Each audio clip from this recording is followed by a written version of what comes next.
नमस्कार मंडळी, श्री स्वामी समर्थ. ओम नमः शिवाय. 13 ऑगस्ट 2026 पासून पवित्र श्रावण मासाला सुरुवात झाली असून हा श्रावण मास भगवान भोलेनाथांना समर्पित महिना आहे आणि आपल्या हिंदू धर्मामध्ये अत्यंत पवित्र महिना म्हणून श्रावण मास ओळखला जातो. या श्रावण मासाच्या काळामध्ये शिवलिंगावर जल, दूध, बेलपत्र अर्पण करून शिवलिंगाची पूजा केली जाते. पौराणिक कथेनुसार श्रावण महिन्यातच समुद्रमंथन झाले होते आणि जगाचे रक्षण करण्यासाठी भगवान शिवानी हलाहल विष प्राशन केले आणि ते नीलकंठ झाले. आणि या विषाचा प्रभाव कमी करण्यासाठी देवी देवतांनी महादेवांवर जलाभिषेक केला होता आणि तेव्हापासूनच श्रावणात भगवान भोलेनाथांना जल वाहण्याची परंपरा सुरू झाली. तसेच श्रावणी सोमवारी भोलेनाथाची सेवा, उपासना, आराधना केली जाते. शिवभक्त उपवास करतात, तर अविवाहित मुली चांगल्या पतीसाठी आणि विवाहित महिला आपल्या कुटुंबाच्या सुख समृद्धीसाठी हे श्रावणी सोमवारचे व्रत करतात. तसेच मंगळवारी माता पार्वतीच्या पूजेसाठी मंगळागौरीचं व्रत देखील केलं जातं. तर श्रावण महिन्यामध्ये केलेल्या कोणत्याही सेवेचं, उपासनेचं आपल्याला शतपटीनं फळ प्राप्त होतं आणि म्हणूनच आपल्या मुलांच्या विवाहातील अडथळे दूर व्हावेत, मुलांना मनासारखा जोडीदार मिळावा आणि आपल्याही मुलांचा शिव पार्वतीसारखा जोडा जुळावा, यासाठीच या श्रावणी सोमवारी शिवलिंगावर एक वस्तू अर्पण करायची आहे, सेवा करायची आहे, जेणेकरून आपल्या मुलांच्या विवाहातील सर्व अडथळे दूर होणार आहेत. आता ही कोणती सेवा करायची आहे, कशा प्रकारे उपाय करायचा आहे, याविषयीचीच अगदी थोडक्यात पण महत्त्वाची माहिती या व्हिडिओमध्ये मी तुम्हाला पुढे सांगणारच आहे. पण त्यापूर्वी चॅनलवर जर नवीन असाल तर चॅनलला सबस्क्राईब करा, जेणेकरून आपले असेच येणारे नवनवीन माहितीमय आणि भक्तिमय व्हिडिओ तुमच्यापर्यंत पोहोचत राहतील. तसेच अशाच प्रकारचे नवनवीन माहितीमय व्हिडिओ पाहण्यासाठी चॅनलला नक्की भेट द्या. तसेच व्हिडिओ पाहताना व्हिडिओला लाईक करायला, तसेच कमेंटमध्ये ओम नमः शिवाय, हर हर महादेव किंवा श्री स्वामी समर्थ लिहायला अजिबात विसरू नका. तर या श्रावण महिन्यामध्ये येत आहेत 4 सोमवार आणि या 4 सोमवारपैकी कोणत्याही सोमवारी तुम्ही या उपायाला सुरुवात करायची आहे. जर शक्य असेल तर पहिल्या सोमवारपासून तुम्ही या उपायाला सुरुवात करायची आहे. परंतु काही कारणास्तव जर शक्य झालं नाही तर तुम्ही मग कोणत्याही सोमवारी सुरू करू शकता. परंतु त्या सोमवारपासून पुढे तुम्हाला 5 सोमवार हा उपाय करायचा आहे. म्हणजेच 5 सोमवार आपण हा जो भोलेनाथांच्या शिवलिंगावर जी वस्तू अर्पण करायची आहे, सेवा करायची आहे, तर त्याचा उपाय करायचा आहे. उपाय करत असताना आई वडिलांनी केला, मुलामुलींनी केला किंवा कुटुंबातील इतर व्यक्तींनी केला तर देखील चालेल. तर हा उपाय करत असताना तुम्ही घरी देखील करू शकता किंवा शिव मंदिरात जाऊन केला तरी देखील चालेल. तुम्हाला ज्या ठिकाणी शक्य होईल तर त्या ठिकाणी करायचं आहे. सर्वप्रथम तर या दिवशी सकाळी लवकर उठून देवपूजा करून घ्यायची आहे. शक्यतो या दिवशी पांढऱ्या रंगाची वस्त्र परिधान करायची आहेत, काळा रंग चुकून परिधान करायचा नाही. त्यानंतर आपण जी सेवा करणार आहोत तर त्याचा सर्वप्रथम आपल्याला शिवलिंगासमोर उभे राहून किंवा बसून संकल्प करायचा आहे. थोडेसे पाणी हातामध्ये घ्यायचं आहे, उजव्या हातामध्ये. त्यानंतर हे भोलेनाथ, हे माता पार्वती, माझ्या मुलांचे किंवा मुलीचे जे काही नाव असेल तर ते घ्यायचं आहे. यांच्या विवाहातील सर्व अडथळे आणि विलंब दूर करण्यासाठी मी ही सेवा करत आहे. त्यांना गुणी सुस्वरूप जोडीदार मिळू दे, शिव पार्वतीसारख्या आमच्याही मुलांचा जोडा जुळू दे. मुलं जरी उपाय करत असतील तर मुलांनी स्वतःसाठी हे बोलायचं आहे आणि आपण जे हातामध्ये घेतलेलं पाणी आहे तर ते खाली जमिनीवर सोडायचं आहे. त्यानंतर शिवलिंग स्वच्छ करून घ्यायचं आहे. त्यानंतर शिवलिंगावर दुधाने, पाण्याने जलाभिषेक, दुधाभिषेक करायचा आहे. ओम नमः शिवाय या मंत्राचा जप करायचा आहे. आता ही सर्व शिवपूजा तर तुम्हाला सर्वांनाच माहीत आहे. तर आपल्याला शक्यतो हा उपाय करायचा आहे श्रावणातील पहिल्या सोमवारी, मी अगोदर सांगितलं त्याप्रमाणे. परंतु काही कारणास्तव शक्य झालं नाही तर मग तुम्ही पुढच्या कोणत्याही सोमवारी या सेवेला सुरुवात करू शकता. शिवपूजा झाल्यानंतर भगवान भोलेनाथांना ज्या वस्तू प्रिय आहेत तर त्या सर्व वस्तू अर्पण करायच्या आहेत.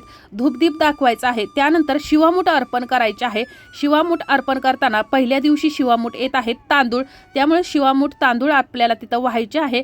वाहत असताना तुम्हाला मंत्र, शिवामुठीचा जो मंत्र आहे तर तो म्हणायचा आहे आणि त्यानंतर आपण ही जी सेवा करणार आहोत तर ती करायची आहे. शिवामूठ वाहिल्यानंतर आपल्याला या सेवेला सुरुवात करायची आहे. तर सेवा करण्यासाठी आपल्याला 108 बेलपत्र लागणार आहेत. या प्रत्येक बेलपत्रावरती तुम्हाला चंदनाने ओम नमः शिवाय असं लिहायचं आहे. प्रत्येक बेलपत्रावरती लिहून तुम्हाला हे जे बेलपत्र आहे तर ते तुम्हाला शिवलिंगावर अर्पण करायचं आहे. अर्पण करत असताना ओम नमः शिवाय हा मंत्र म्हणायचा आहे. एक बेलपत्र अर्पण करायचं आहे. बेलपत्र एकही फाटलेलं, तुटलेलं, खराब झालेलं, किडलेलं नसावं आणि अशा प्रकारे 108 वेळा तुम्हाला जप करत करत ही शिवलिंगावर बेलपत्र अर्पण करायचे आहेत. त्यानंतर या दिवशी शिवामूठ अर्पण करायचे आहे तांदूळ, आणि त्यामुळेच आपल्या मुलांच्या विवाहातील अडथळे दूर होण्यासाठी आणि आपल्या मुलांच्या डोक्यावर लवकरात लवकर अक्षता पडाव्यात यासाठीच तुम्हाला पुन्हा एकदा एक वाटीभर किंवा थोडे जास्त तांदूळ घ्यायचे आहेत आणि 108 वेळा तुम्हाला हे जे तांदूळ आहेत एक एक चिमूट हे तुम्हाला शिवलिंगावर अर्पण करायचे आहे। शिवमूठ अर्पण केल्यानंतर पुन्हा एकदा तुम्हाला या अक्षता या शिवलिंगावर अर्पण करायच्या आहेत। अर्पण करत असताना ओम पार्वती पते नमः या मंत्राचा जप करायचा आहे। एक शिवामूठ म्हणजेच एक चिमूटभर तुम्हाला तांदूळ अर्पण करायचे आहेत आणि ओम पार्वती पते नमः हा मंत्र म्हणायचा आहे। पुन्हा तुम्हाला त्या ठिकाणी तांदूळ अर्पण करायचे आहेत, पुन्हा ओम पार्वती पते नमः या मंत्राचा जप करायचा आहे। अशा प्रकारे तुम्हाला 108 वेळा हे जे तांदूळ आहेत तर त्या ठिकाणी अर्पण करायचे आहेत। 108 बेलपत्र अर्पण करायचे आहेत। बेलपत्र अर्पण करत असताना बेलपत्राचा देठ हे शिवाकडे असावं आणि मधलं जे पान आहे तर त्या ठिकाणी म्हणजेच जो मधला भाग आहे बेलपत्राचा तर त्या ठिकाणी आपल्याला ओम नमः शिवाय असं लिहायचं आहे। आणि अशा प्रकारे तुम्हाला ही सेवा या श्रावण महिन्यातील सोमवारी करायची आहे। तुम्ही जर पुढच्या जरी सोमवारी करत असाल, कोणत्याही सोमवारी करत असाल तर त्या दिवशी जी शिवामूठ असेल तर ती शिवामूठ अर्पण करायची आहे आणि त्यानंतर तुम्हाला ही सेवा करायची आहे। त्यानंतर तुमच्या मुलांच्या विवाहामध्ये जे काही अडथळे येत आहे, जे काही विलंब येत आहे तर ते तुम्हाला या ठिकाणी बोलून दाखवायचं आहे आणि अशा प्रकारे ही सेवा करायची आहे। त्यानंतर आपण शिवलिंगावरती जे तांदूळ अर्पण केलेले आहेत तर त्यातील थोडेसे तांदूळ उचलून घ्यायचे आहेत आणि पुन्हा एकदा आपल्या मुलांच्या विवाहातील किंवा स्वतःच्या विवाहातील अडथळे दूर करण्यासाठी प्रार्थना करायच्या आहेत।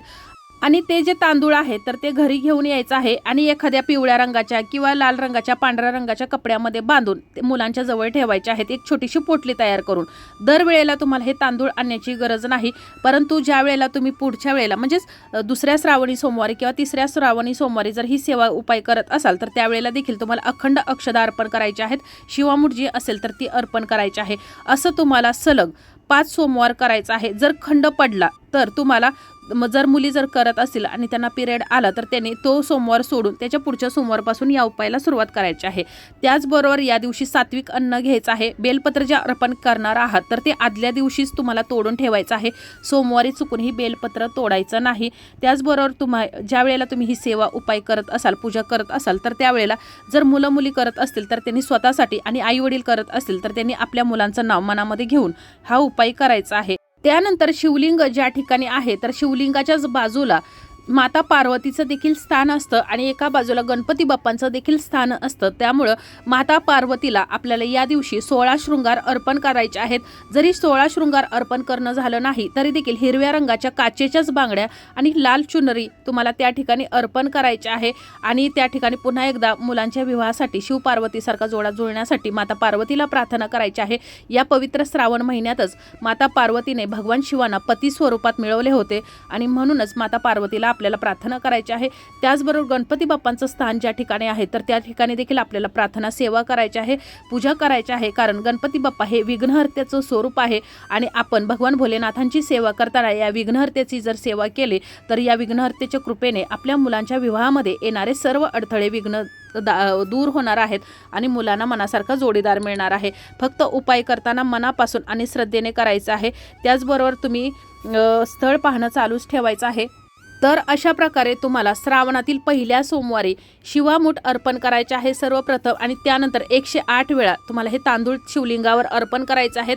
तांदूळ अर्पण करत असताना तुम्हाला मी सांगितल्याप्रमाणे ओम पार्वती पते नमः या मंत्राचा जप करायचा आहे आणि जी बेलपत्र आहे तर ती अर्पण करत असताना ओम नमः शिवाय या मंत्राचा जप करायचा आहे। अत्यंत साधी सोपी सेवा आहे परंतु अत्यंत प्रभावी आहे।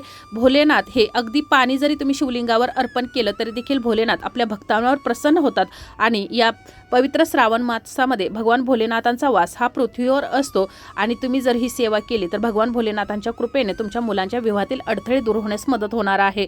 तर अशा प्रकारे आपण आज ह्या व्हिडिओमध्ये पवित्र श्रावण मासामध्ये आपल्या मुलांच्या विवाहातील अडथळे दूर होण्यासाठी शिवलिंगावरती कोणती वस्तू अर्पण करायची आहे याविषयीची माहिती जाणून घेतलेली आहे। त्याचबरोबर आपण जे तांदूळ अर्पण करणार आहात तर ते एकही तांदूळ तुटलेला नसावा, अखंड तांदूळ आपल्याला या उपायासाठी घ्यायचा आहे कारण ती तुटलेला तांदूळ हा शिवलिंगावर अर्पण केला जात नाही, निषिद्ध मानला गेला आहे आणि त्यामुळं एकही तांदूळ तुटलेला नसावा याची आपल्याला विशेष काळजी घ्यायची आहे। आणि अशा प्रकारे तुम्हाला शिवलिंगावर बेलपत्र आणि अखंड तांदळाचा उपाय करायचा आहे। आणि जे तांदूळ आपण अर्पण केलेले आहेत तर त्याला हळद लावायची नाही किंवा हळदीचा वापर शिवलिंग पूजा करताना जराही करायचा नाही, कारण शिवलिंगावर हळद अर्पण केली जात नाही। त्याचबरोबर पूजेमध्ये तुळशीचा वापर देखील कुठेही करायचा नाही।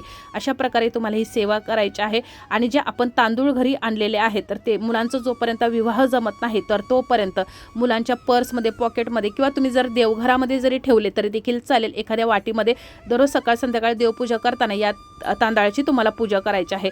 तर अशा प्रकारे आपल्याला ही श्रावणी सोमवारी सेवा करायची आहे, उपाय करायचा आहे। अगदी साधा सोपा आहे। उपाय करताना मुलांचं नाव घ्यायला विसरायचं नाही। भगवान भोलेनाथ तुमच्या मुलांच्या विवाहातील सर्व अडथळे दूर करणार आहेत आणि भगवान भोलेनाथांना मी हीच प्रार्थना करेन की तुमच्या मुलांना मनासारखा जोडीदार मिळावा, मुलांचा सुखाचा संसार व्हावा, शिव पार्वतीसारखा तुमच्याही मुलांचा जोडा जमावा। फक्त उपाय करताना मनापासून आणि श्रद्धेने करावा। तर अशा प्रकारे आपल्याची ही माहिती, आजचा हा व्हिडिओ तुम्हाला कसा वाटला कमेंट करून जरूर कळवा। माहिती आवडली असेल तर व्हिडिओला लाईक करा, चॅनलला सबस्क्राईब करा आणि हा व्हिडिओ जास्तीत जास्त शेअर करा। धन्यवाद।